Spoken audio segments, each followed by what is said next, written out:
Chapter 19. When the Lord your God cuts off the nations whose land the Lord your God is giving you, and you dispossess them and dwell in their cities and in their houses, you shall set apart 3 cities for yourselves in the land that the Lord your God is giving you to possess. You shall measure the distances and divide into 3 parts the area of the land that the Lord your God gives you as a possession, so that any manslayer can flee to them. This is the provision for the manslayer, who by fleeing there may save his life. If anyone kills his neighbor unintentionally without having hated him in the past, as when someone goes into the forest with his neighbor to cut wood, and his hand swings the axe to cut down a tree, and the head slips from the handle and strikes his neighbor so that he dies, he may flee to one of these cities and live, lest the avenger of blood in hot anger pursue the manslayer and overtake him, because the way is long, and strike him fatally, though the man did not deserve to die, since he had not hated his neighbor in the past. Therefore I command you, you shall set apart 3 cities. And if the Lord your God enlarges your territory, as he has sworn to your fathers, and gives you all the land that he promised to give to your fathers, provided you are careful to keep all this commandment, which I command you today, by loving the Lord your God and by walking ever in his ways, then you shall add 3 other cities to these 3, lest innocent blood be shed in your land that the Lord your God is giving you for an inheritance, and so the guilt of bloodshed be upon you.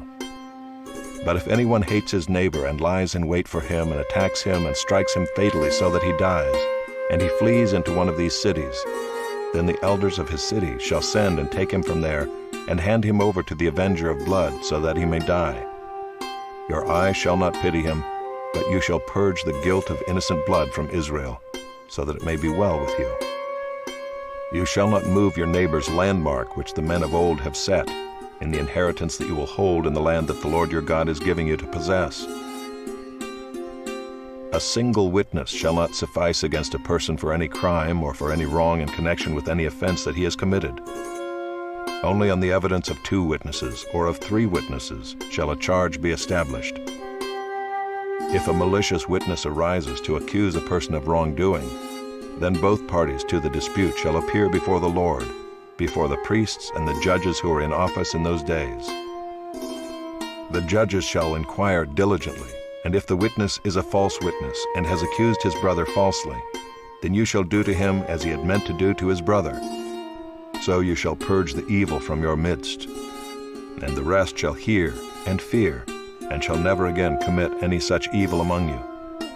Your eye shall not pity, it shall be life for life, eye for eye, tooth for tooth, hand for hand, foot for foot.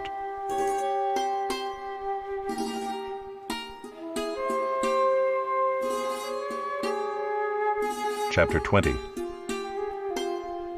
When you go out to war against your enemies and see horses and chariots and an army larger than your own, you shall not be afraid of them, for the Lord your God is with you, who brought you up out of the land of Egypt.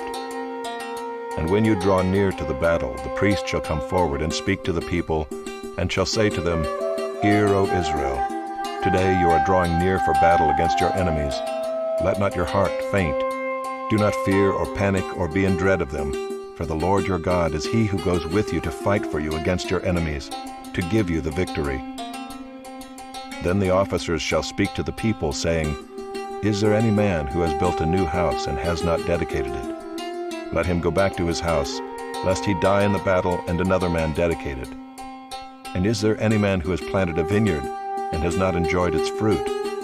Let him go back to his house, lest he die in the battle and another man enjoy its fruit. And is there any man who has betrothed a wife and has not taken her? Let him go back to his house, lest he die in the battle and another man take her. And the officers shall speak further to the people and say, Is there any man who is fearful and faint-hearted?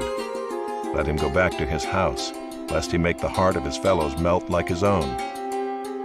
And when the officers have finished speaking to the people, then commanders shall be appointed at the head of the people. When you draw near to a city to fight against it, offer terms of peace to it. And if it responds to you peaceably and it opens to you, then all the people who are found in it shall do forced labor for you and shall serve you. But if it makes no peace with you, but makes war against you, then you shall besiege it. And when the Lord your God gives it into your hand, you shall put all its males to the sword, but the women and the little ones, the livestock and everything else in the city, all its spoil, you shall take as plunder for yourselves. And you shall enjoy the spoil of your enemies which the Lord your God has given you. Thus you shall do to all the cities that are very far from you, which are not cities of the nations here. But in the cities of these peoples that the Lord your God is giving you for an inheritance, you shall save alive nothing that breathes, but you shall devote them to complete destruction, the Hittites and the Amorites, the Canaanites and the Perizzites, the Hivites and the Jebusites, as the Lord your God has commanded, that they may not teach you to do according to all their abominable practices that they have done for their gods, and so you sin against the Lord your God. When you besiege a city for a long time, making war against it in order to take it, you shall not destroy its trees by wielding an axe against them. You may eat from them, but you shall not cut them down. Are the trees in the field human, that they should be besieged by you? Only the trees that you know are not trees for food you may destroy and cut down, that you may build siege works against the city that makes war with you until it falls.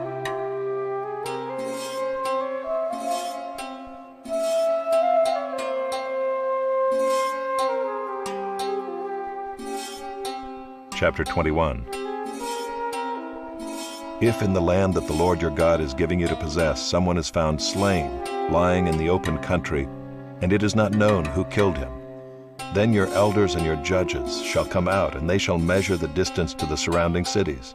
And the elders of the city that is nearest to the slain man shall take a heifer that has never been worked and that is not pulled in a yoke. And the elders of that city shall bring the heifer down to a valley with running water, which is neither plowed nor sown, and shall break the heifer's neck there in the valley. Then the priests, the sons of Levi, shall come forward, for the Lord your God has chosen them to minister to him, and to bless in the name of the Lord. And by their word every dispute and every assault shall be settled.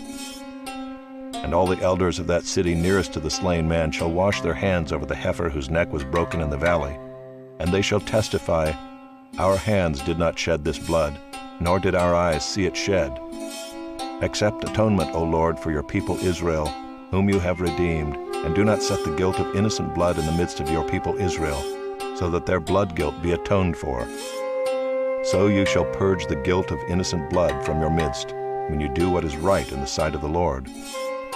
When you go out to war against your enemies, and the Lord your God gives them into your hand, and you take them captive, and you see among the captives a beautiful woman, and you desire to take her to be your wife, and you bring her home to your house, she shall shave her head and pare her nails.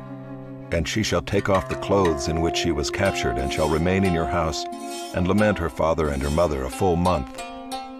After that you may go into her, and be her husband, and she shall be your wife. But if you no longer delight in her, you shall let her go where she wants. But you shall not sell her for money, nor shall you treat her as a slave, since you have humiliated her. If a man has two wives, the one loved and the other unloved, and both the loved and the unloved have borne him children, and if the firstborn son belongs to the unloved, then on the day when he assigns his possessions as an inheritance to his sons, he may not treat the son of the loved as the firstborn in preference to the son of the unloved, who is the firstborn, but he shall acknowledge the firstborn, the son of the unloved, by giving him a double portion of all that he has, for he is the firstfruits of his strength. The right of the firstborn is his. If a man has a stubborn and rebellious son who will not obey the voice of his father or the voice of his mother, and though they discipline him, will not listen to them, then his father and his mother shall take hold of him and bring him out to the elders of his city at the gate of the place where he lives. And they shall say to the elders of his city, This our son is stubborn and rebellious. He will not obey our voice. He is a glutton and a drunkard. Then all the men of the city shall stone him to death with stones. So you shall purge the evil from your midst, and all Israel shall hear and fear.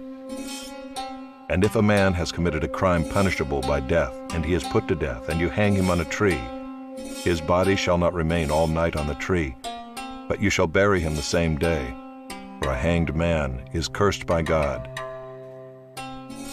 You shall not defile the land that the Lord your God is giving you for an inheritance.